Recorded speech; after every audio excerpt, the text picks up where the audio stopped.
Jembatan Ratapan Ibu, saksi pembantaian pejuang bangsa oleh Belanda. Dibangun pada tahun 1818, masa Perang Paderi tengah bergejolak di Minangkabau. Dulu di jembatan inilah tentara Belanda mengeksekusi pejuang pribumi yang tertangkap. Para pejuang disuruh berbaris menghadap sungai, kemudian dieksekusi satu persatu. Mayatnya kemudian dijatuhkan ke Sungai Batang Agam di bawahnya.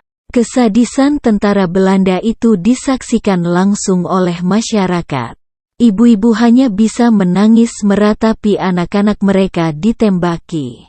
Untuk mengenang peristiwa itu, maka jembatan tersebut diberi nama Ratapan Ibu. Di sana juga dibangun sebuah patung wanita paruh baya sedang menangis menyaksikan kekejaman tentara Belanda.